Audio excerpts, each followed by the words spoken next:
Hey everybody, welcome to another episode of Serial Streamers. I'm glad you're here. And if you don't know who I am Jamie Rice. I am a self-described cool mom, and I'm a full-time podcaster. I host the shows Murderish, Dirty Money Moves, Lipstick and Lies. And if you're wondering what Serial Streamers is, it is a true crime TV club, kind of like a book club, only better. It is a true crime TV club. It's for basically all of us who are out there binging all the latest like true crime documentaries. I'm talking murder mysteries, scammers, and everything in between. Oh, and MLMs, because I love to talk about MLMs. But today I actually have a really special guest, and I'm talking the specialist of special guests. And it is my best friend since 7th grade, Jessi Rosa. Hello. Welcome to the show. This is like the real deal. I mean, I don't want to brag or anything, but yeah, it's like pretty tight. It's pretty tight. Murderish has been awesome. Well, we keep it very professional around here. So yes, my studio or my podcast studio network, they just built this studio. So now we started recording my other show, Lipstick and Lies. Honestly beautiful. It's so nice. It's amazing. Right? I mean, look around. Yay. Okay, so maybe we should do a little, basically, let's talk about how we met. So we met. Yeah, we need to legitimize, who's sitting in this chair right here, because she really is the real deal. We've been best friends for so freaking long. We met on the school bus. Yes. In 7th grade. Take it away. Just tell everybody how we met and kind of what. Okay, so I was new to the area. I was going to a brand new school. I had to take a bus to school, a school bus, and I had sat down in the back of the bus, and Jamie, I think either in front of or behind Jamie and her sister, who's also named Jessi. Do you remember what I was wearing? I will never forget what you were wearing. Shall I describe? Yeah. Remember, I was in 7th grade and I was young for my age, okay? Okay, this is true. Jessi, when I met her, you were so like innocent looking is what I remember. Yeah. So like Jessi said, we both were on the school bus. Jessi walks in, and of course I paid close attention to you because you were new. Like I had never seen you before. Like you weren't at my elementary school the year before. So I was like, who's this new girl? But you walked in, I looked you up and down, and you were wearing an all green, like a sea green or like a aqua color. It was a cotton number from head to toe, and it was a matching set. So it was really close to something you would find at Carter's. It was like T12 because I was like 12 years old. I was gonna say Target, but you went Carter's, and actually this pretty it was attached to two hangers, like those were attached to each other. I didn't know what I was doing. I was so scared. I was in a new school. Yeah. But anyways, you took me under your wing. Yeah. And and here we are. I mean, yes, I will never forget that day, and I was like interested in you. I was like, you know what? I'm interested in this new girl. Like, despite your outfit, you might have felt a little sorry for me. Yeah. I was like, is this bitch going to get into some shenanigans with me or not? Like, can I manipulate her into coming to the dark side? Yes. Yeah. 100%. I was very moldable. You were very malleable, which is exactly what I wanted at that time. Yeah, totally. So we met on the school bus. We went to the same junior high. But I would say that in 7th grade when we met, we were like friendly, but we didn't become best friends until the summer going into 8th grade. That's right. So like 7th grade, we were friends, but we weren't official besties. Right. Uh-huh. But then we realized, I'm like, I like that girl better than my current best friend. And then I think you liked me a little better than like your current bestie, which was my old bestie from elementary school. Right. And so then we literally spent every single day in the summer together. And that was before you had summer camps and things that they do now for their kids. Yeah. You were just bored and you had to figure shit out. And we would order pizza to people's houses, taxi cabs, and then look out the blinds and watch them show up and just giggle. And it was horrible. We were latchkey kids. Yes, that's you and I are both Gen Xers. A lot of people then, Our parents, for some reason, left our asses home alone all day. Never shoulda. Yeah. We were up to no good all summer long, and that is just the start of it. As far as we would order pizzas, taxi cabs to people's houses, and just laugh our asses off. But we also committed a few petty crimes. I don't know if we should say, because I just feel I don't want to get canceled or anything. Me either. I have a job that I need to keep. I have a job that I need to maintain. Yes. We have a little bit more to lose these days, but we literally we definitely stole your parents' car. One of which was a minivan. We drove it all with no license, under the age of 16. Yes. Drove it all over San Bernardino. Picked up our friends. Oh, yeah. We beep, beep, hop in. I'm driving, bitch. Just give me some gas money. Let's go. Yeah, so you and I have been best friends since then. So we led a life of crime, I feel like, in a way. We did. And it was literally, I was your wingman. You were the mastermind behind most of it. Shocking. Yeah. But also there's a lot of good to it and a lot of love, and our families are really close to each other. Yes. And now our kids are close. And my so God. it's just amazing. It is. And we definitely, you and I make no bones about the fact that, and your mom will attest to this, we were I would have hated us back in the day. Yeah. We were assholes. When there was a substitute teacher, remember the the algebra substitute teacher?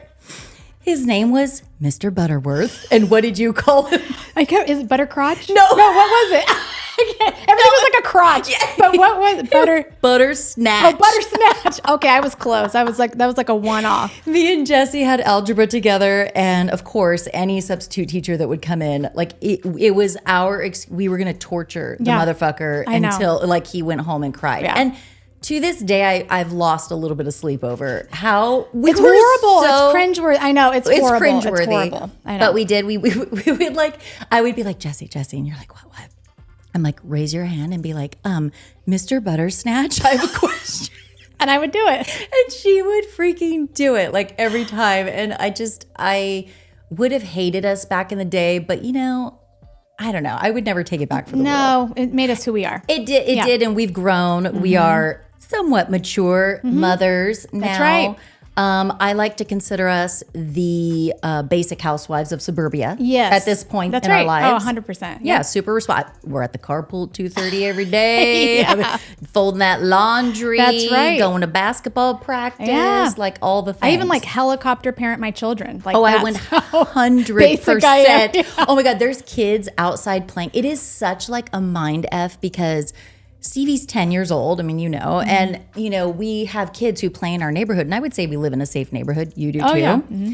And there's kids her age and I can hear them out there playing. And it kills me because unless I'm able to go and sit at the end of the driveway and watch them play, I cannot let her go play. Because I'm like, that's going to be the one time that Mr. Snatcherson is going to come snatch my kid.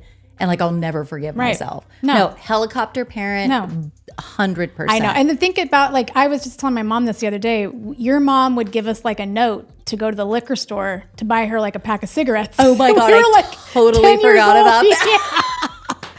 It's such different times. We go ride our bikes all over town. I mean, who knows? There's nothing better now. We just know more now. There's more information now. You see every child that's taken or something's happened. And so you can't help but project that onto your own children. So it's good and bad. Because it's made me fearful as a parent that something could happen. So then I just helicopter parent. I just smother her. But we are essentially the opposite of what our parents were. Totally. I mean, And when you and I had no business ever being home alone because when we were up to no good. What could we do to entertain ourselves, to put other people down? It was horrible. But we are functional members of society now. I just paid my taxes. Yeah. Okay. I literally just paid my taxes. So sue me, okay? Yeah. Fight me. I know I was an asshole as a teenager, but you're doing the Lord's work now. The only other thing that I wish to bring up is back in the day. So your parents would always rent a beach house for summer vacation. Summer vacation. I was going to say spring break. No, summer vacation. So for 3 years in a row, I was always attached at your. You were the friend that came. I was the friend that got to. I was like, yes, because these beach houses were right on the beach. So your parents would go all in and get this beach house for 1 or 2 weeks straight. So we were right on the boardwalk in Newport Beach. So of course, you and I, what we did was we got all set up. We're feeling good, get our stuff unpacked. We go and sit on the front porch. We're like, we're bored. How can we entertain ourselves? Yeah. And we're like, I know, let's fuck with people who are rollerblading on the boardwalk. Biking and riding with their bikes. So you and I would set up these obstacles. And as you, like anybody who's been to like Newport Beach, they know that this boardwalk is a skinny It's a main, like, it's like the thoroughfare. Like that's how you would get through that whole beachfront area. Yeah. And it's not very wide. No. And so it's like Two rollerbladers, lanes, bikers, one lane each joggers. way, Yeah. So you and I literally set up a ramp and it's an obstacle course. And an obstacle course. We literally put out like seashells. So it was pistachio shells. So we would eat pistachios. We put out the empty pistachio shells. Yeah. And so when people would run over them, we're like, oh, the snails. Or like, they'd pick up their rollerblades, like, the rollerblader would be coming by and they would like see something in the road and all of a sudden be like, crunch, crunch, crunch, crunch. And we're like, oh my God, our pet snails. And they're like, oh, we're so sorry. And then we would just be like laughing. Yeah. But the best one was like the cool rollerbladers who'd be like, had their Oakleys on, no shirt, like going backwards. Skating backwards. And here they come. But watch out, boy, because me and Jessi had set up a ramp. And your only choice was to go over it or go into the sand. Eat shit in the sand. It was horrible. It was like glorious but horrible all at the same time because like literally somebody could have gotten hurt. And you know what we would have done if somebody got hurt? We would have fucking ran inside and acted like nothing happened. But if it happened to me now, it'd full blown be like a Karen, like, where are your parents? Like I would totally go, excuse me. How dare you? This is a citizen's arrest, bitch. So that is like almost the full scope. I mean, we could be here for years talking about like this. We were just teenage assholes. But the moral of the story is we are upstanding members of suburbia. Yes. At this point in our lives. Like I said, I just paid my taxes. So like I should get some points for that. Yeah. You go to work every day. You are in healthcare. Yes, but you are what do they call? You're a first responder. That's right. So that's my girl. And but yeah, so like we are responsible adults. That's right. At this point in our lives. So we turned out fine. Yeah, exactly. I'm sure your mom is like so thankful that. Oh my gosh! I think your mom had lost hope at some point. She did. She literally. We almost didn't graduate. We both almost didn't graduate high school. We did a lot. We got through. I'm pretty sure I had like a 1.2 GPA at maybe. I had 2 periods of PE my senior year. Just to try to graduate. I was in 10th grade history summer school as a senior because super seniors because we literally ditched as many classes as you could ditch and still skate by with a certificate that says that you graduated. But barely. Barely. We would go smoke weed and go to Del Taco. Yeah. And we would always swear that like, okay, we're literally just going to ditch third period, and we're going to go back. Yeah. We never went back. No. We would be like, okay, whose house we going to? Right. I know. Like, I know. Now in your parents' car that was stolen. With no license. No. Oh my God. And we would pick up all of our friends. I remember one time we were in your parents' Toyota Previa. Which they don't even make those anymore. No, thank God. I know. Remember we used to say it looked like a ramp in the front, like, woo. Yeah. So we would literally like. Yeah, that's what it was. A dust buster. And you remember the pilot seats in the middle could turn 360? Yeah, that's what I thought was so cool. Like we could literally just pile the friends inside and be like, get in, bitch, let's go. And they could turn their seats like any which way. Like we didn't know what we were doing. No, remember there was times my sister was dating an older guy. Like he was in his like early to mid 20s, but he didn't have his light or he didn't have a car. We would go pick up. We were like 14, 15 years old. I'll pick you up. Yeah, what time? Tell me what. No problem. 14, 15 years old, no license. Honestly, if it was now, I'd probably be like an Uber driver, like at 15 if I could. I swear, making them money. Seriously. We would pick up my sister's like 20-something boyfriend in this minivan at 14, 15 years old like we own the bitch. God damn. I can't. So I guess, I can kind of relate to the people in the documentary that we're going to talk about today. Because I would describe virtually every character in this docuseries is just a bunch of douchebags. 100%. Looking for fame any way they can. Yeah. Yeah, all douchebags, kind of like trying to make it in Hollywood, had stars in their eyes. I mean, everybody from like law enforcement to everybody. I know. The lawyer. That part, yes. Well, that cop at the end, I mean, that's what we'll get into. The best. Okay, so what we're going to be talking about today on Serial Streamers is the Real Bling Ring Hollywood Heist 2022 Netflix docuseries. So yeah, it's called The Real Bling Ring Hollywood Heist. So I kind of remember like when this was actually going on. This was in like the era of like, this is like the late 2000s when like Christina Aguilera, like all that time, like the thinner eyebrows. Oh my God, which the you low and I rise both, jeans. Oh yeah, we both rocked those, and you and I both have had to have several rounds of microblading because our eyebrows are gone, bitch. If I get splashed in the face right now, my eyebrows are gone. They're gone. That's me too, because this is all smoke and mirrors, baby. Like these are 90s eyebrows under here. So yeah, like this was the era of like Paris Hilton, like her, like when she was out Lindsay partying. Lindsay Lohan, all those people. So why don't we just do like a quick synopsis of like what this docuseries is about, and then I want to dive in with you and get, because I know you got some opinions. Yes, about definitely. this.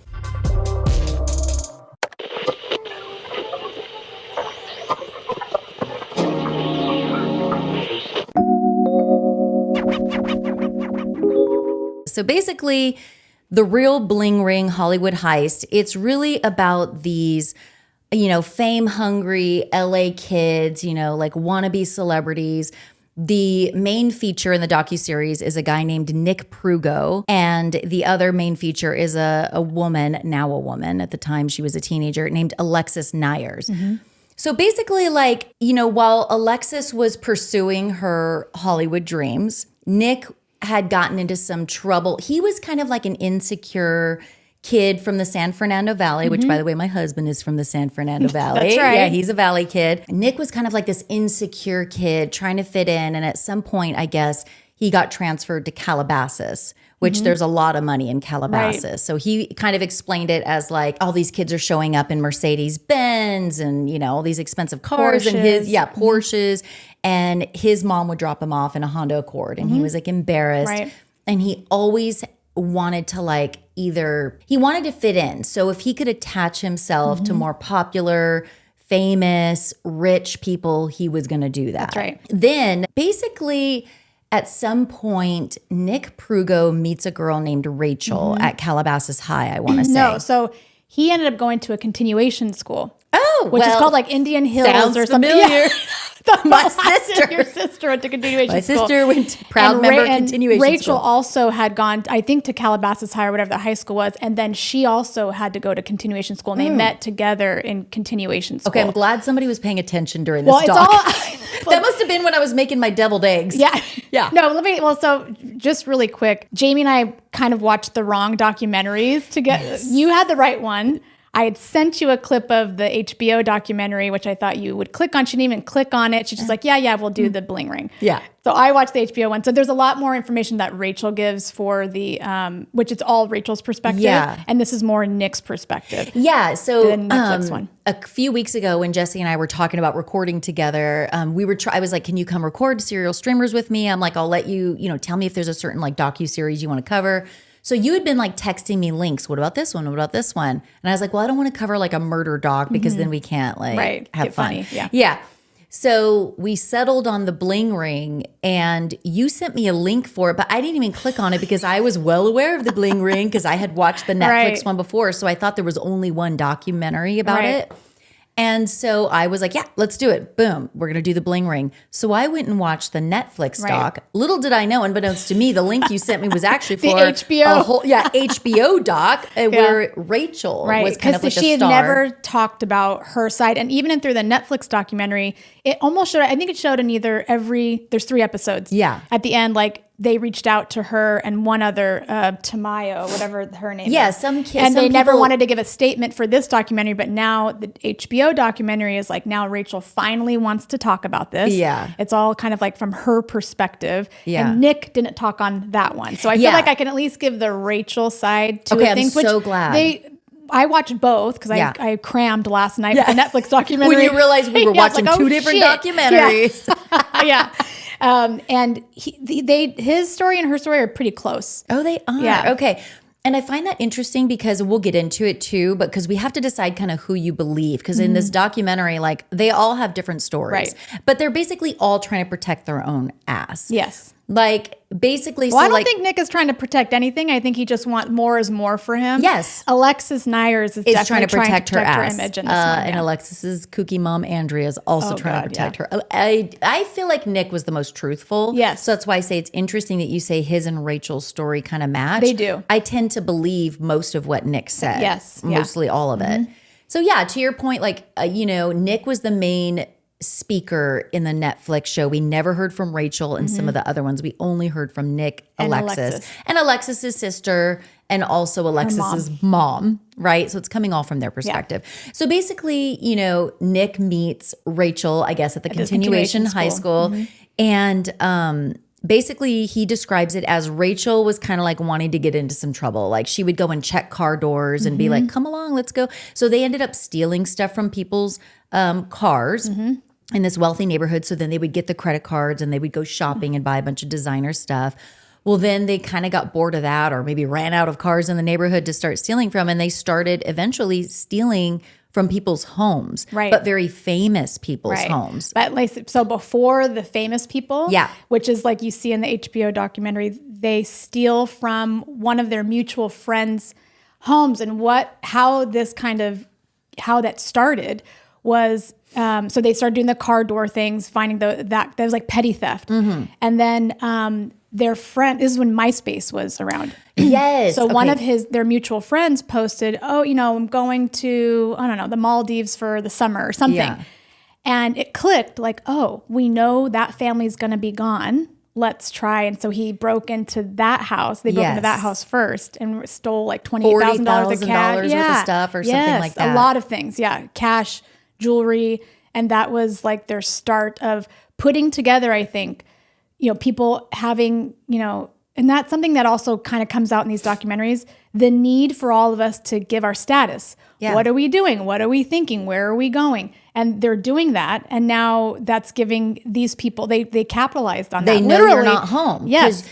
I'm glad you brought that up because that's actually a big part of this documentary and like their strategy to get into people's homes when they knew they were gone. Because to Jesse's point, this first guy, this mutual friend or whoever, he was that they stole from, he had announced on social media, on MySpace, hey, I'm going to be in the Maldives or wherever he was. And they're like, now we know he's not going to be home. Right. So they went and robbed him of thousands of dollars worth of stuff. And then, of course, every celebrity, it eventually escalated to like Paris Hilton's house, Adriana Patridge, Orlando Bloom, Lindsay Lohan, like, because these people would be like, we're going to an Oscars party. Right. So they're like, cool, I'm filming in Australia this, Yeah. So they would go over, like with Paris Hilton's house, they went over and over and over. And she left her key under the mat. Like that to me is... It's laughable. It's like rookie leagues here. And Paris they both Hilton. Even like when he said that Rachel lifted up the mat and they're like, are you kidding me? Like they both couldn't believe that they would find that There's key. There's a fucking, because the first time they went to her house, her door was just unlocked. That's so right. They let themselves in. And it was just a treasure trove of really good Coke, allegedly. The best, they said it was like the best Coke ever. The best Coke. He compared it to, what did he say? Who's that like famous drug dealer? Oh shit! I know. The cartel guy, maybe. Yes, yeah. Something like that. Maybe Pablo Escobar's cocaine or something like that. And of course, Paris Hilton's people deny that she ever had illicit drugs in her house, but you can just draw your own conclusion. But they stole, according to them, like the best cocaine of their lives. There was like, $100 bills scrunched up in all of her expensive purses. They stole her clothes.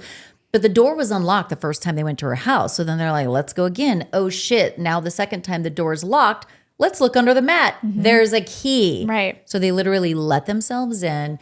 And so it all starts with Rachel and Nick Prugo. And they're just, it's feeding. And so now they're kind of like in the it crowd, if you will. Like because they are using other people's money to go to these clubs and be like, oh, next round's on me. And, they're kind of getting in with the cooler club kids and, like people who are sort of like famous or fame adjacent, and they can attach themselves to them. And they'll now all of a sudden be accepted because now they're wearing designer clothes that don't belong to them, but nobody knows this.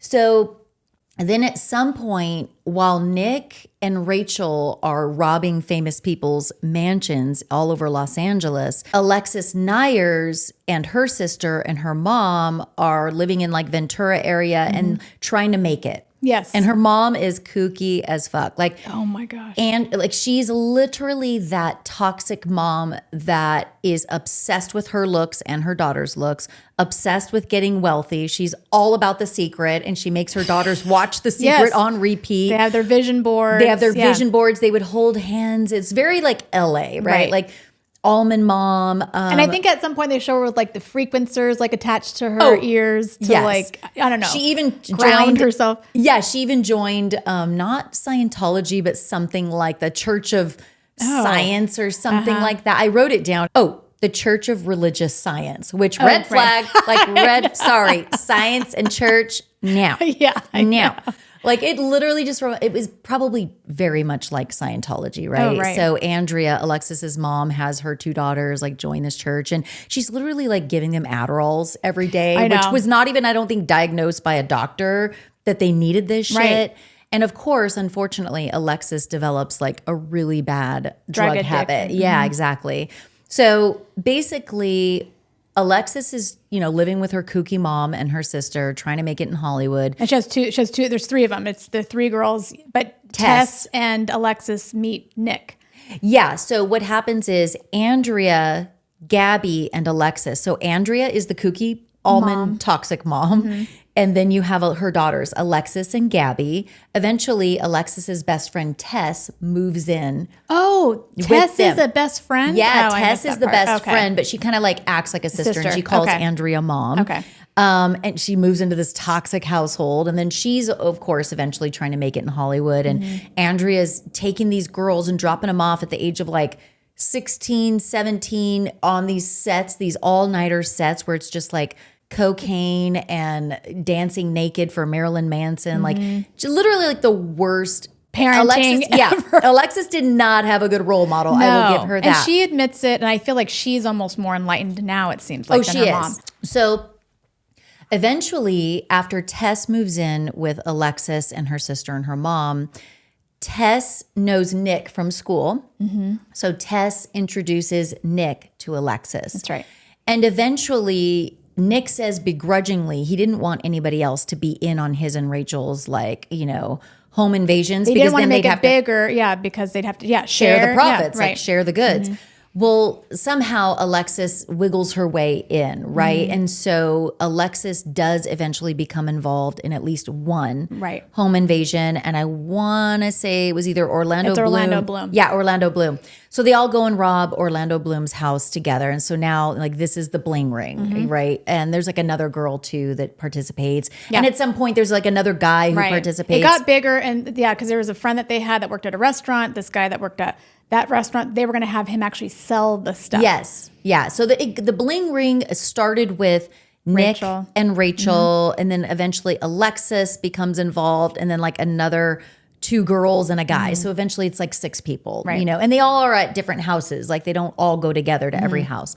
So that is the bling ring. And I remember like when this was happening, this is like, 2006 to 2009 was their heyday. I kind of remember like hearing it on the news. Do you remember? Oh yeah, definitely. Okay. Yeah. What were you doing in your life? Like I'm trying to think back, like what were we doing in our lives when the bling ring was at its heyday? Like this is like 2006 to 2009. Like what were you doing at that time? God, I was like in my mid-20s. Oh yeah, you were.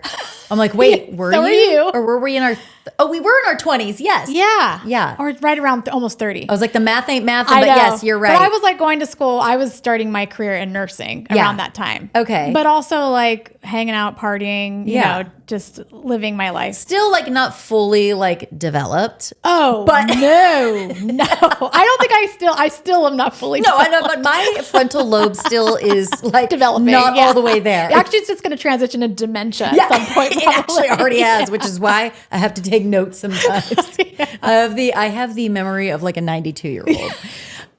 So 2006 to 2009, I was married to the guy that I met in high school. I had 2 children. I think Skylar was like, I'm doing the math real quick here, was like 10, 11-ish years old. So Drew must have been like 5, 6 years old at the time.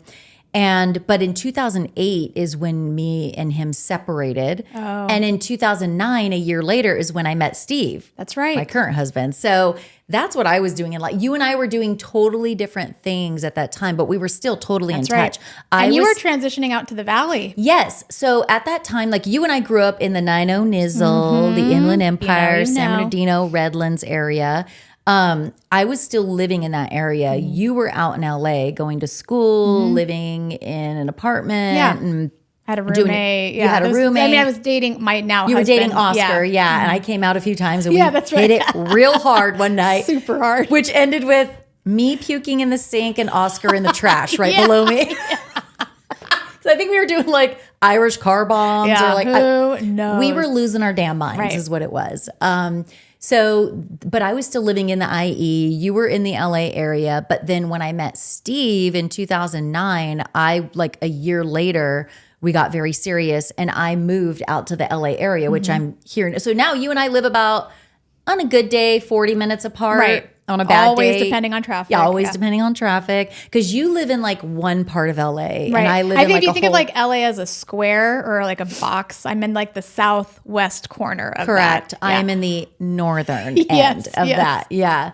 So, but it's just kind of funny how we both ended up in LA because I remember being so sad when I was like, oh, like my besties moving. And LA and the Inland Empire is like an hour and a half. So it's not that big of a deal. Not that far, but it seems like a world apart. It does. I was like, oh my God, I'm losing her. Like she's gone forever, But eventually it worked out. Look at you. Now you're in the LA County. Okay. So it's kind of interesting to think of like what we were doing back then. But that was like, I mean, it was the start. And that's what they really do a good job of. This documentary does a good job of showing that is where we're starting to really idolize and follow and watch people who are famous for literally nothing. And some of them were. Yeah. But like, and reality kind of TV, reality with famous people started happening. With the Simple Life, the Osbournes. Yeah, the Kardashians. What else was around? Was the Kardashians at that time? I want to say they were starting. It was coming up because at that time Kim K was like Paris's best friend and would go to the clubs with her and stuff like that. But it was like the time of like, okay, Paris had a sex tape and it seemed like the end of the world. But nope. It actually like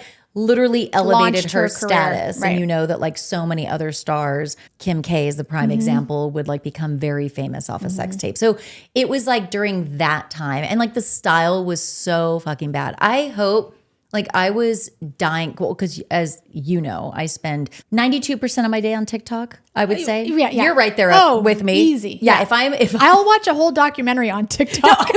It's like part 34. I'm like, oh, okay. For the record, you and I communicate on TikTok. Yeah. Oh, that's literally the other day, like you rapid fired like a handful of TikToks to me. And then I sent a couple to you. And you hadn't even responded or even given a thumbs up to mine yet before you fired one at me. And I was like, oh no. Here, go back and watch them. Yeah, exactly. I was like, wait, hold on. I literally carefully curated these TikToks for you, bitch. You better go back and watch them. It's like a form of love language, basically. I know. I always get mad if like you send me something and I'm like, but you didn't comment on that one, so go back and watch it, and then I'll watch yours. It's like we put thought and time. Like I am only going to send you something if I know, like this, you're going to resonate with this. Like this is going to make you laugh. And some of the people, my favorite people I follow on TikTok are because you've sent me their TikToks. Yeah. Oh yeah, so good. But that was like the start of all this like reality TV, and also like I feel like the start of like. For me at that time, and I don't know about you, but the like not obsession, I would say, but I couldn't consume enough reality television or reality stars or stars they're just like us and like seeing how they live. And that was like, and that's, we know that like, kind of snowballed into the Housewives and all that. So there was like an obsession started for not only us, but, everybody else too. Oh my God, 100%. And these kids specifically. Oh, you and I felt right into the reality TV trap. Like I was hooked. I'm like, this is it. Because I've always been a curious person. and I want to see how other people live. Now, obviously, like I cannot roll my eyes harder at most of the reality TV these days, even though I still watch because it's so produced. Oh my gosh. But when you're just like a baby to it, like you literally think like this is real. Like this, and even in this documentary, like it was so funny to see because Alexis Nyers at one point, it looked like her and her sister and best friend Tess were going to get their reality show, and they started filming. What was it called? Pretty Wild. Pretty Wild. Which I watched in real time back then. I did too. Yeah. And that iconic scene I will never forget with the mom and her yelling at Nancy Joe. Yeah. Yeah. The reporter. Yeah. But she started getting her reality show, and I already forgot what I was going to say. Well, no, this is the time and that's why I love about the Netflix documentary that they don't even kind of show in the HBO one. But, Alexis in a way becomes like the face of the Bling Ring at this time, but she was only like a little part of it. And it's also because she was cute. She was starting this reality show, and that part on the documentary where the reality producers were like literally couldn't stop laughing about but evish, like in an evil way, laughing at how bad this was fucking up their lives. Even more. These, first of all, Alexis and her family were in no position. They were not stable to be putting themselves on reality TV. Like Alexis had a very bad drug habit at the time, which they didn't like. The producers either didn't know about it or they claim they did not know. Right. So, but you see on the documentary that one scene where they make it look like when the SWAT team, because eventually this Bling Ring all gets blows arrested, it blows up, and there's they head toward trial. But when it happens, you think they show you a shot of that reality show that Alexis and her family were on, Pretty Wild. And at first it looks like they literally caught the moment that law enforcement was at their door with the warrant. And the mom's like, wait, what? What's this? They're like, warrant. We got a search warrant. Let us in. Girls, wake up. Yeah. And they're like rolling out of bed. Like, oh my God, what's going on? But that was all staged. It was all I know. That was mind blowing when I watched that, because I watched it in real time and back thought then. It was real. And thought it was real. I was like, wow, they really, how great of them to get this reality show. And on day one of filming she's getting raided by the cops. I'm like, the producers must be like clapping for joy right now, because that is like TV gold. But of course it was all produced. So as this Bling Ring progresses, they keep stealing money, they keep going. And eventually there is footage, but it's grainy for security cameras from these mansions, would catch their facial features. Right. And eventually things start getting really hot. TMZ is reporting on it, and these kids are like, fuck, we're about to get caught.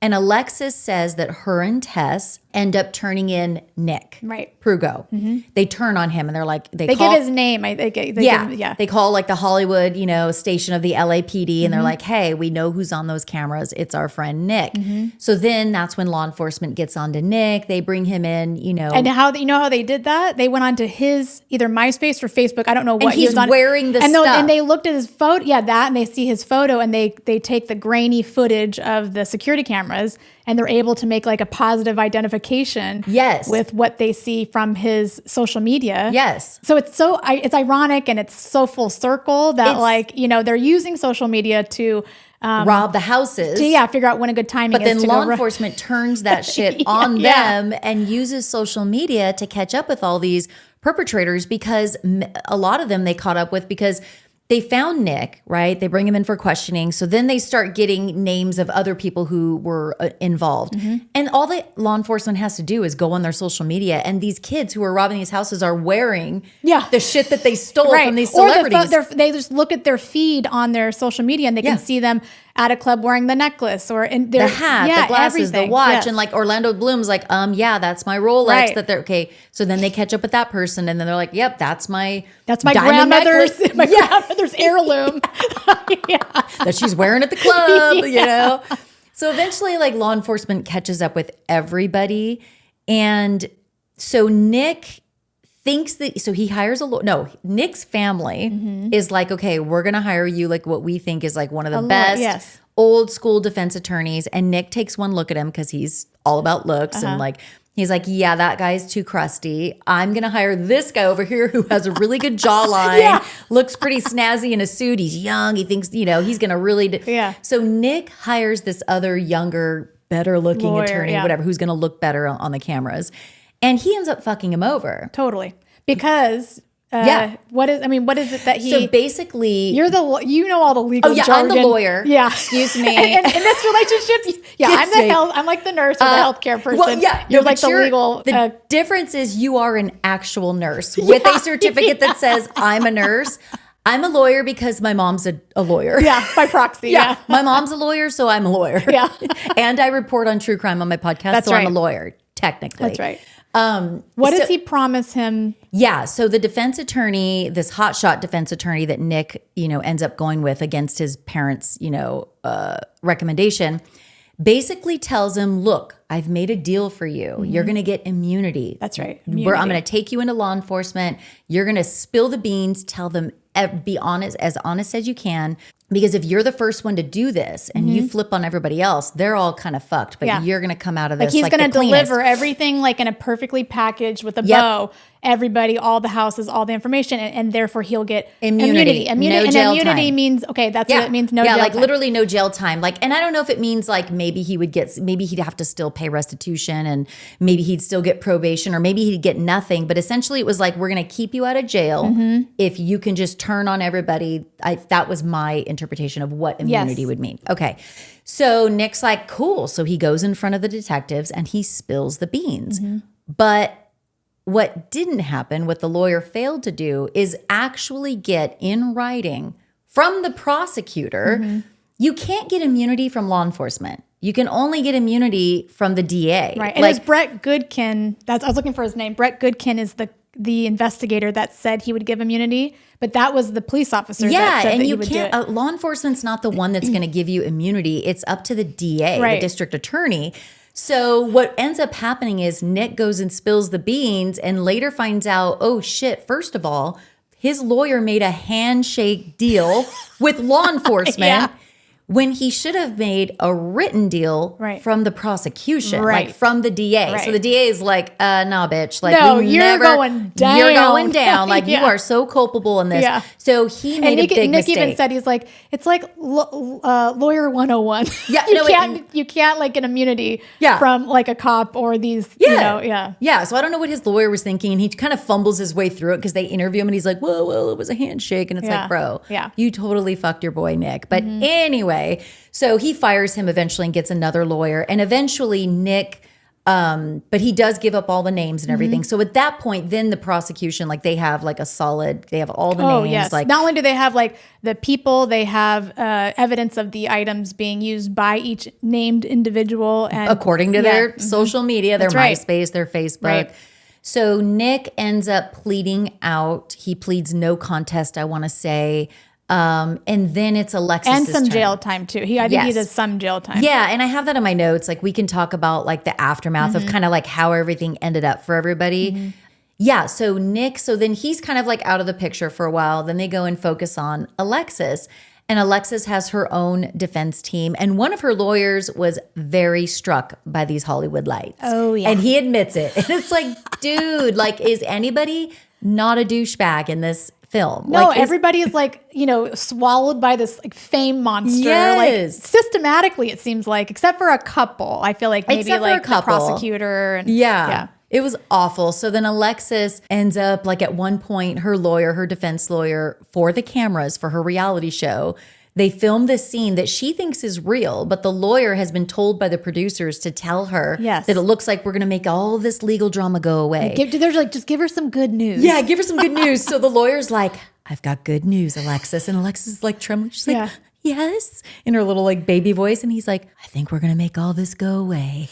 She's crying. I felt so bad for her. And none of it was real. No, none of it. It was all for the show. Oh my God. And the lawyer admits, he's like, I regret to this day, but the producers had coached me and told me, do this for the cameras. Yes. It's no. So he did not make everything go away. No. She ended up getting in trouble. She ended up being held accountable. Right. So basically how it all, and I want to get into some how we really felt about it, but let's talk about where everybody ended up, like after everything went through trial, which none of it really went through like an actual trial. And I do love that, you know, Nick's new lawyer or the lawyer at the end who got him a deal and decreased his jail time or whatever. Yeah. He was a very like woke or very, I liked him. He was very enlightened compared to everybody else. But he's like, look at me right now. I'm even on this documentary talking to you. So maybe even I'm influenced. So obviously I'm a little bit like fame hungry as well, because I've agreed to be on this documentary. Like he's very like insightful about it, like self-reflective too. Exactly. Like just admits that like, hey, here I am talking to you. So I could have said no to this documentary, but I didn't, you know? So in 2010, Alexis ends up pleading no contest. She gets 180 days in jail. And I did the math. That's 6 months. Good. See that? Somebody did the math. I actually did pay attention in algebra, that algebra class. And you're like on your calculator. Plus, she got 3 years probation and she was ordered to pay restitution, which I'm curious to see if she'd ever really has paid that back. But Alexis only ended up serving 32 days. Right. So I'm sure the people she robbed are like, fuck that bitch. Like that is not justice, but that's kind of how things work. I'm sure the jail was probably overcrowded. Yeah. This is Los Angeles. Like that's just what happens. So Rachel, who was the original Bling Ring with Nick, she also pleads no contest, and she gets 4 years in state prison, which, do you have any insight? Did she serve all that? She didn't serve all of the time. I don't know exactly but she served enough time she did get out a little bit early, but I think it was years. And then she also got to do this fire academy it's like people who imprisoned, you know, this is like specifically for women, got to be a part of like, you know, community betterment and doing things like that. But she really was rehabbed in jail because the whole part, you know, her part in the documentary, she really is like enlightened now. And she kind of sees what she did and she tries her best to explain why she did what she did at that time. And you know, spoiler alert, nobody really has a good reason for what they did. Yeah. They can just kind of explain what they were going through at the time and, you know, why they were okay with kind of like this darkness and stealing from people. Well, you and I don't have a good reason. Why? And again, we were not on their level of crimes, but like we certainly like fucked around, but never really found out like they did. Like we fucked around, but we never found out. Never found out. Luckily, we just like grew out of it and stopped committing petty crimes. But it seemed like it was like this kind of like, you know, there was like, she would say there was like this anxiety to the planning of the crime. Okay. Where you're, you know, kind of thinking like, how am I going to get this done? How are we going to do this? There's this anxiety part. And then there's the actual, while you're committing the crime, you have adrenaline. Okay. And then when you've successfully committed the crime and you got away from it, because they would check like TMZ and Perez Hilton and all these things for weeks after to see if anything was, you know, in the media. And if there wasn't, they're like, okay, we got away with it. We can do this again. That part provided clarity. The part that they got away from it was like somehow, and she said, so it was like this addictive, cyclical, like these emotions, like the anxiety, adrenaline, then clarity. Wow. She said, which was weird, but then you would want to do it again. Yeah. And so I thought, I mean, I guess that is like a good explanation. I think it makes sense, honestly. And I think that the more you do it and the more you get away with it, you're like, we're never going to get caught. Right. We've got this. Like it makes you more emboldened to like, just, we did one, let's do another. I mean, and I'm sure it's such a rush and a high, but especially for teenagers whose brains have not fully formed, but they're also living in LA where there's a lot of pressure to be popular, to be famous, to be pretty, to be rich, you know, all these things. So I imagine like that I know that had a lot to do with it. Like I feel like they all of a sudden could run in circles that they couldn't run in otherwise with their social middle class, you know, whatever status, you know, before they got all these designer goods. Right. So then you have Nick. So Nick pleaded no contest as well. He received 2 years in prison, but he only served 1 year in county jail. So I think that makes sense. You know, usually they get out early. So as far as like when the documentary ended, as far as what their status is now, which would have been last year, 2022, Nick was applying at that time for a governor's pardon. I don't know where that stands now. He was operating an online business with his husband of 5 years. which I was like, okay, that's cool to see him doing well. Alexis, as of last year, was 11 years sober. She has two children, and they described her as an advocate for recovering addicts, which again is wonderful.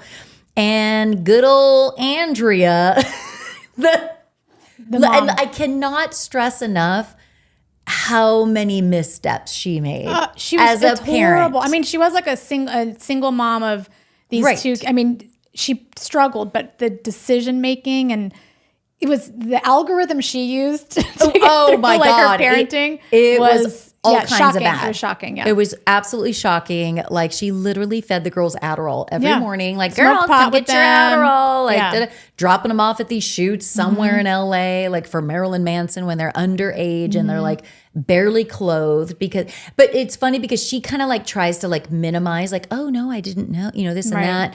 And the girls, meaning like Alexis and her sister, Gabby, are like, yeah, no, my mom fully pushed us toward that. Like my mom fully would do anything for us to be famous or her to be famous to bring money into the household. And every time Alexis talked about her mom, it was very resentful. Yeah. Like all the commentary was very, I can imagine they don't have a good That's what I want to know too. And I want to know if Andrea is in her grandchildren's lives. Because I think Alexis has 2 daughters too, which, I mean, I was even thinking like I could probably tolerate like a reality show now of them Andrea? because the whole thing with where Alexis is now with the mom, her sisters, like, or maybe just like and Tess even like that would be amazing to read it. I feel like that would just pop off. Yeah. So as far as where Andrea is today, she is a certified life coach. Like how the hell? Who certified her? I want to see her Yelp reviews.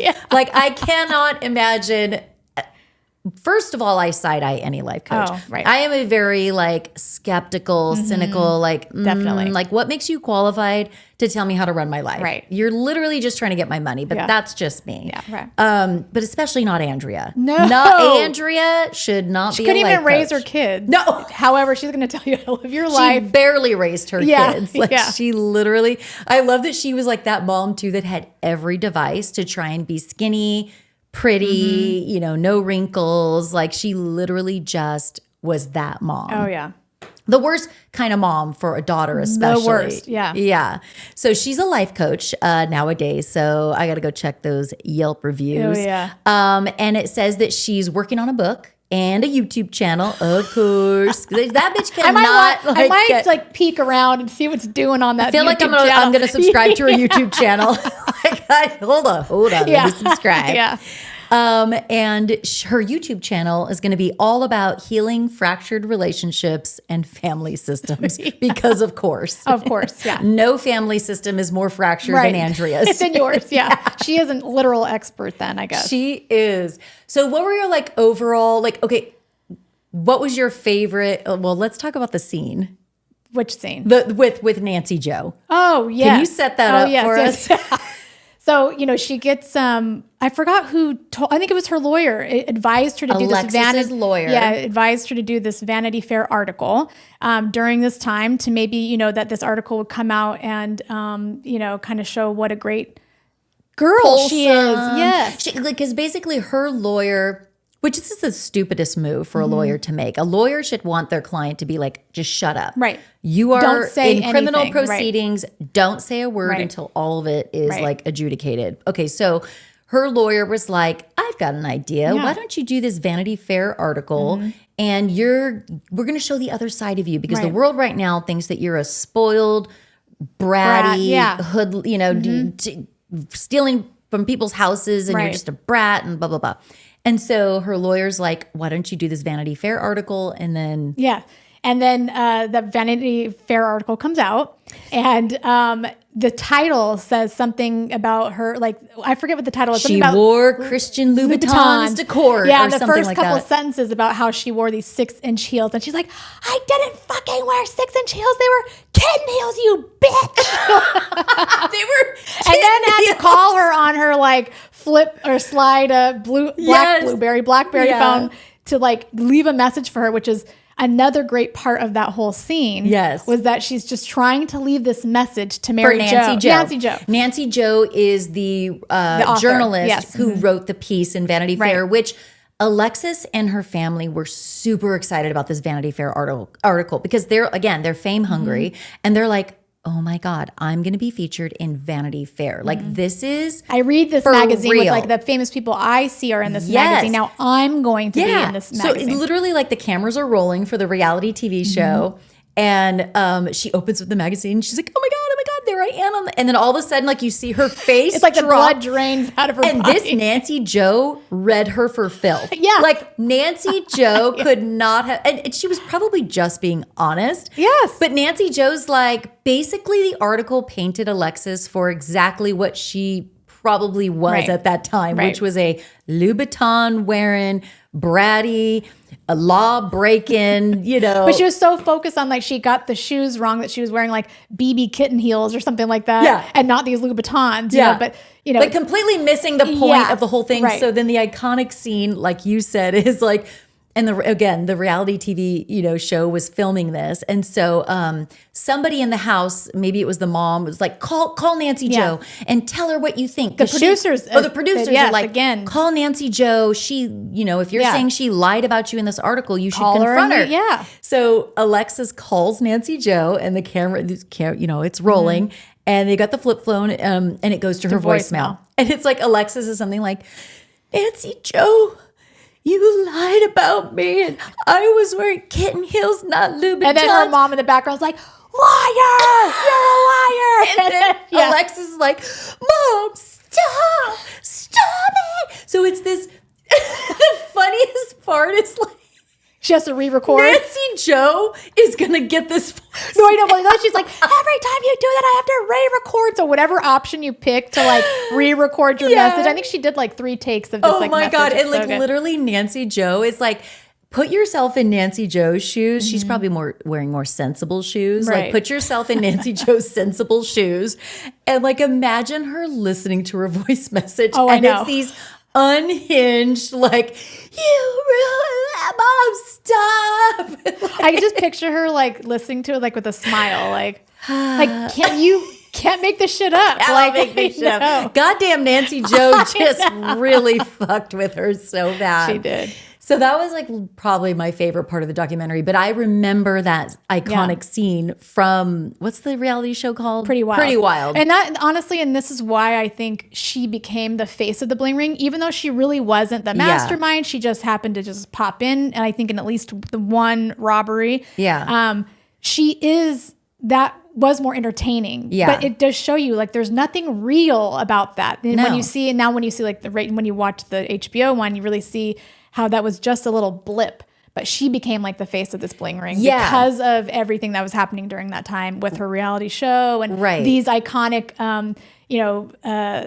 scenes that are like burned into her brain. I mean, this is like, what is almost 20 years ago and I still remember it clearly before even watching the documentary. Oh my God, I will never forget that one. And they literally, so they made Francis Coppola made a film, a scripted film. Sofia Coppola.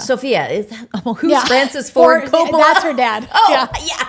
No, Sofia Coppola is like an amazing director. She is. Yeah. And so she made a scripted film about the Bling Ring, but she chose to make Alexis the star. Yes. And the biggest like actual celebrity, like actress, played the part of Alexis. And Nick felt slighted by that. Because I know. He's like, excuse me, I was the head. I would rather have been played by, I still like a youthful Tom Cruise. It's like, get bro, the fuck out of here. Bro, you ain't that important. No. Like, no. And Tom Cruise, like, come on. Tom Cruise is not going to be in this film. Like, no, he gives 2 shits about the Bling Ring. Yeah. But like, so he felt slighted by that. And Alexis kind of like used it as like a slight toward Nick. And she's like, well, basically like, I guess I was the most interesting part about it or something like that. And even like in the documentary, it is a lot of he said, she said, Alexis versus Nick. And I think she is still trying. She's acting like she's on trial still. She's still trying not to act like she knew or didn't know any better, and she really wasn't a part of it like he said that she was, but he's like, no, she did all this. And his story does track with Rachel's. Okay, that's what I was going to ask you. So first of all, it sounds like if you were to believe, do you believe Nick over Alexis? Yes, yeah, I do too. Yeah. Like he came off as, yes, he's kind of a D-bag, in some ways, whatever. And it sounds like he's doing wonderful in life, so I shouldn't trash him Nick today. But he did come off as more believable than Alexis. I think she still had something to hide. Like, I think you hit the nail on the head when you said she's speaking almost as if like she still could be prosecuted for this. So she's being careful. Her mom definitely lied. Like Andrea, I'm sorry, Andrea, but you are not fully coming clean with the things you pushed your daughters into doing that were bad or whatever. So she kind of like is trying to, keep a distance from what she actually was doing as a mother back in the day, which wasn't good. So then let's get to Rachel. So you watched that doc. So overall, it sounds like Rachel is very insightful, like self-reflective about, like she has clarity now. And she talks about like their relationship, and they almost synergistically or symbiotically, one of those Sims, together had this dark relationship, she and Nick. And even like other friends noticed, like they were just dark together, but because they had each other in the darkness, it like validated the relationship in a way. So they kept getting into this trouble and doing things and doing more because they knew they had each other. So they were very close. And they never wanted to grow the group because they wanted to keep it to themselves, and they were afraid things would get messed up and get messy, basically, which it did. So in the end, she was very, her mom is a lawyer, a criminal defense lawyer, I think. God, of course. I think. That's so she told her, as soon as like she was, arrested, like, shut up, don't say anything. And she did. And she said she knew it was like game over at that point. Like, before she was like, they wanted to think of themselves, and they kept saying badass. And we felt badass, like doing all this stuff. And she said she went from being like that to being very like docile and very submissive. She was going to do whatever her lawyers told her to do, whatever her mom told her to do. But before that, she was very rebellious, otherwise. But yeah, she goes to jail. And while she was in her dad, there was a whole part where her dad he was a gambler in Vegas. And they thought, there was rumors that he had buried some of the stuff that they stole in the desert. He was told, go to Korea. You need to get out of here because you might be implicated on some charges or in some way. So he went to Korea for 3 years. She went to jail or prison. And her grandmother died, his mom. And she received a letter, and that was when she got really emotional. And she said, when her dad told her, like, I don't know when I can forgive you for this because of you, my mom died alone, like in a home where the grandmother lived with him and her when she lived in Vegas. She moved to Vegas with him. And that really, to this day, is really hard for her because she sees how the ripple effect of like what they did, how it impacted not only the people that they stole from. And it was interesting to see like Audrina Patridge talk about how she couldn't live in that house anymore. I think Lindsay Lohan moved out of her house. Like they felt so violated, from these little like teeny boppers, exactly. That which they didn't know. You're thinking it's some like scary big man that probably like stole from you, but that you get to see like how this truly impacted people on multiple levels, and it really impacted her. Seeing how her family, really suffered because of it.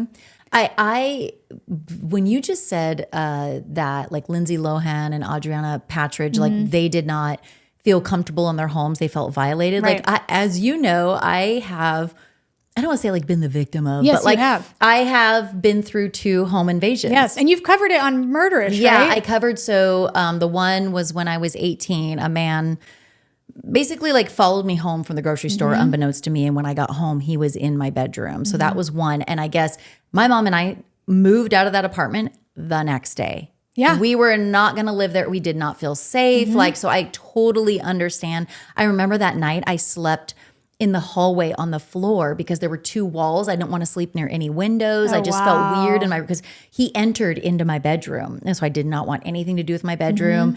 And the other time it happened a few years later. Well, it happened right after I'd separated from my first husband, and I was living in East Highland, and I came home from one night of hanging out with friends, and those 2 neighborhood kids. That's right. Were in my house. Yeah. So I also I felt weird after that going home, like, so. It's funny because it's like your bubble of protection is popped. Yeah. But it's after the fact that it's popped that you start doing these things. Because even I don't know if you think back to when that guy was in your bedroom, because people might not know this, but Jami is very like, before she goes to bed, it's like, what is the temperature at? Are my doors locked? There's like almost like a checklist. Yes. Yeah. Were you like that prior to that guy? No. Yeah. No, I mean, I was somewhat, my mom had always been like, I always call her a lock freak. I even think I said that in like the podcast episode when I talk about the story.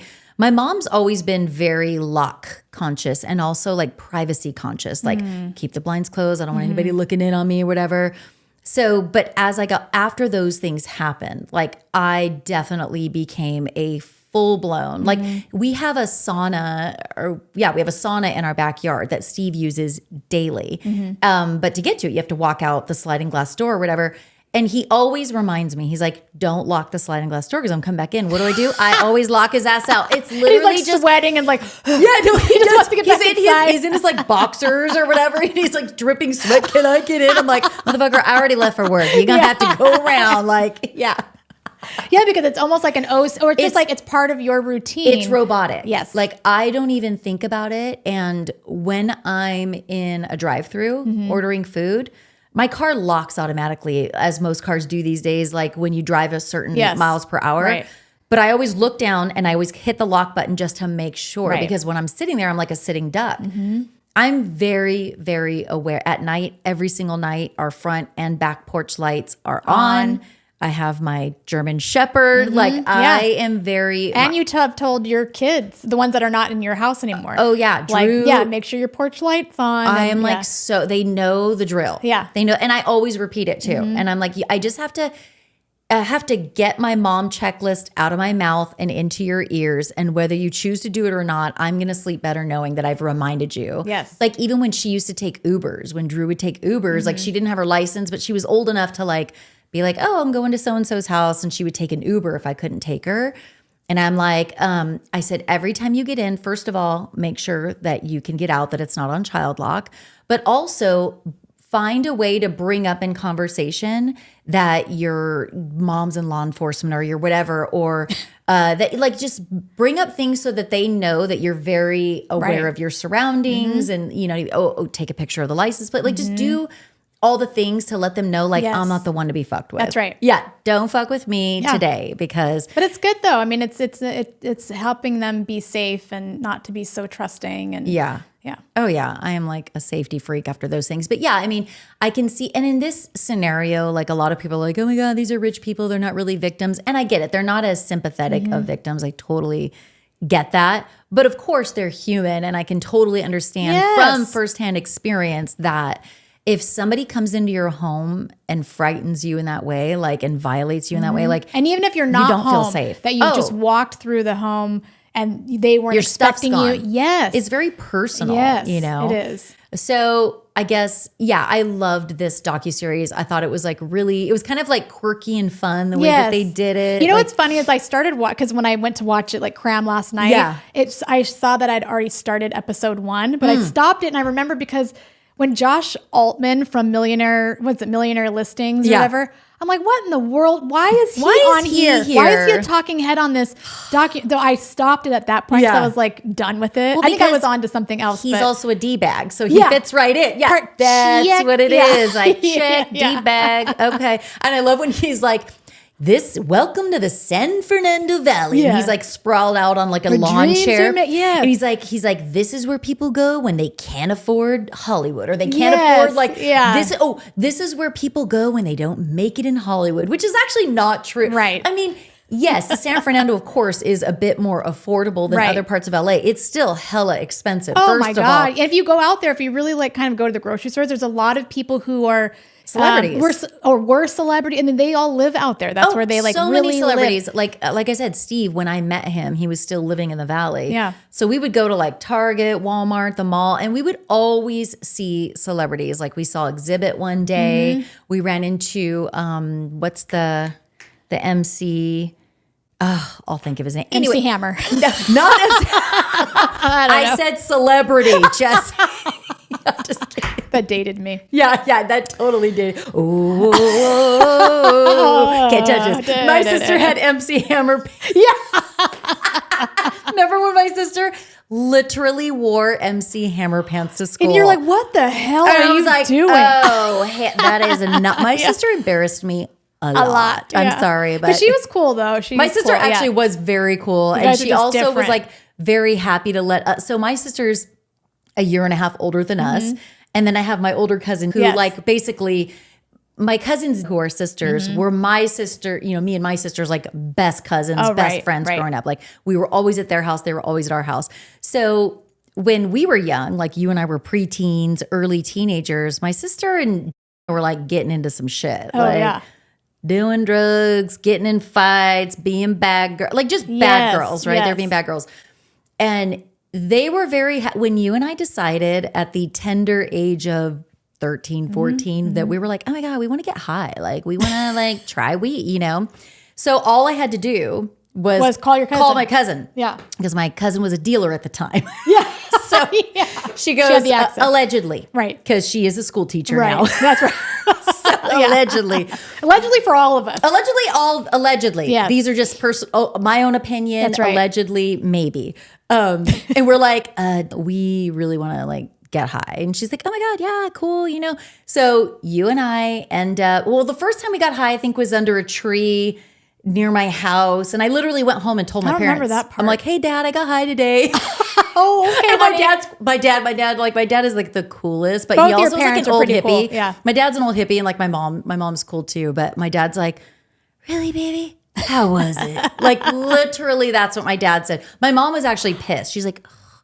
But Mom, you can't really talk because my mom allegedly still smokes weed. Like allegedly. Maybe.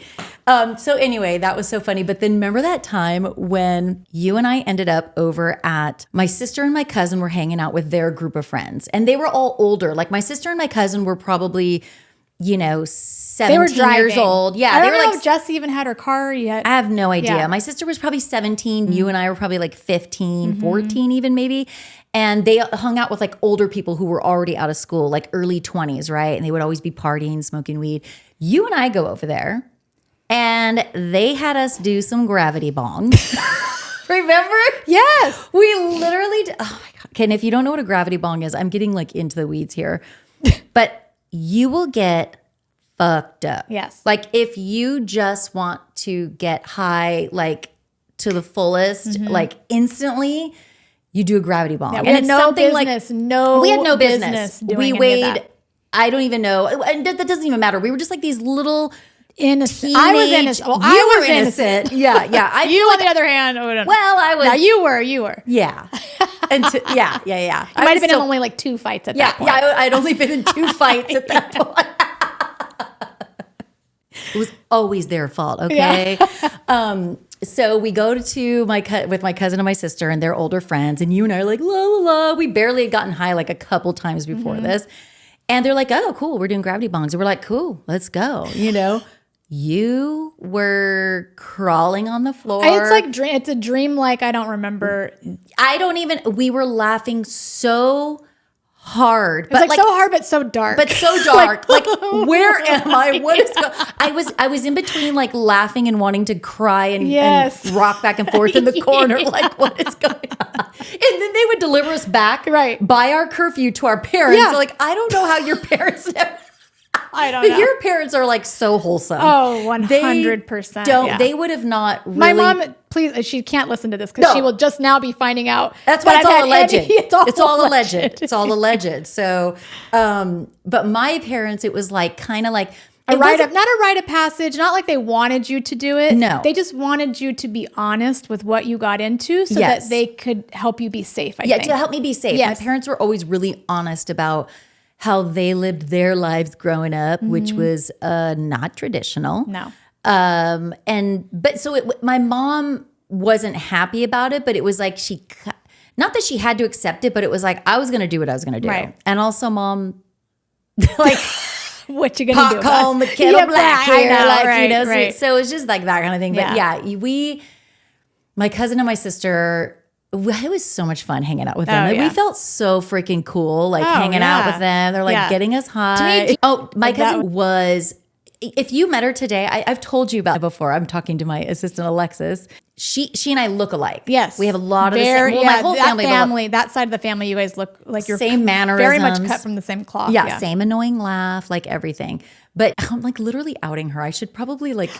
You might need to cut this. We might need to bleep anytime I say. She's like successful in her career. Yes, and she's highly educated and all. But she is still down as fuck. Yes. Like I will tell, we will bleep her name just because I can't do that.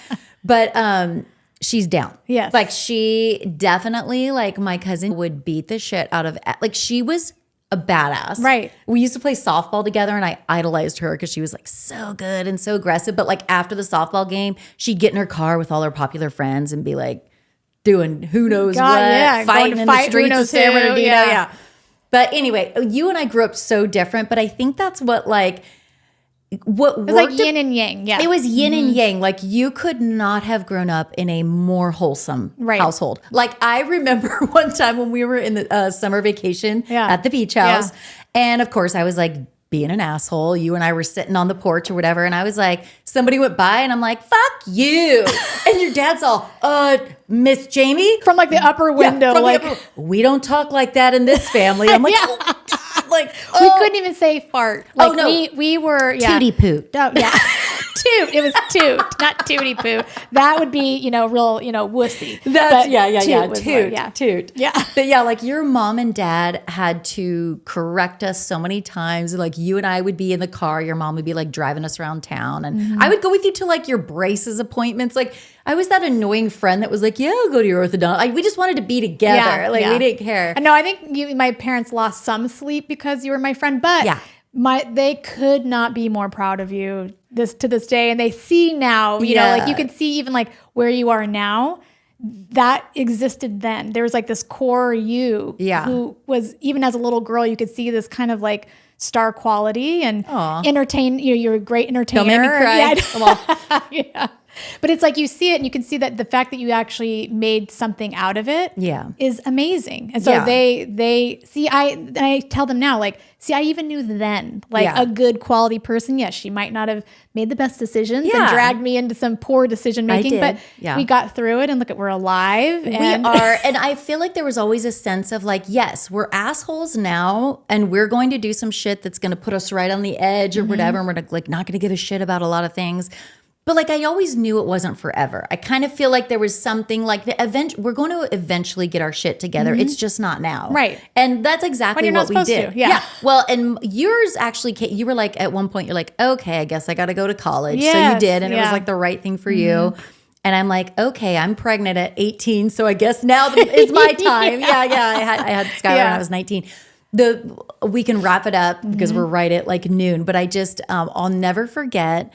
So my son Skylar, who's 26 now, he used to babysit him when he was. Remember when Dexter bit him? Yeah. Oh my God! Like, I was like, sorry. She's never gonna let asshole dog bit your kid. Yeah, I know. Dexter was such an asshole. May he rest in peace. We poured one out for Dexter when he died. I remember that. Your mom, after I had Skylar, so I mean, obviously you and I were into shenanigans, and your mom's like, oh God, is this bitch ever gonna grow up? Then I had Skylar when I was 18. I remember coming to your house. The house we used to hang out and do all the bad stuff in. And I had my little baby with me, and all of a sudden I was holding him a certain way, and I could tell that he was like trying to poop. And I remember like adjusting his body so that he could poop easily. Yeah.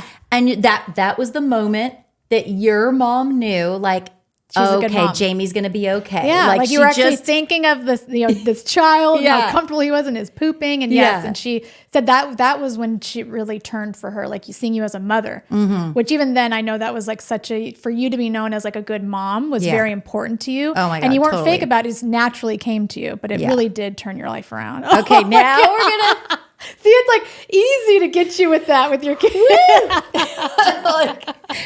Look, see, I need to be on this more often. I can make her cry. I know. I'm like, what's funny is we were just at our friend's house last night, and she's like, everybody knows Jamie's not a crier. Like, she's like, you're not. But my kids, but also your mom. Yes, I know. My mom specifically. Which I will get through this. Yes, but your mom is, she's an amazing person. Yeah. And she got me through a really hard time with Skylar. Yeah, she did. Yeah.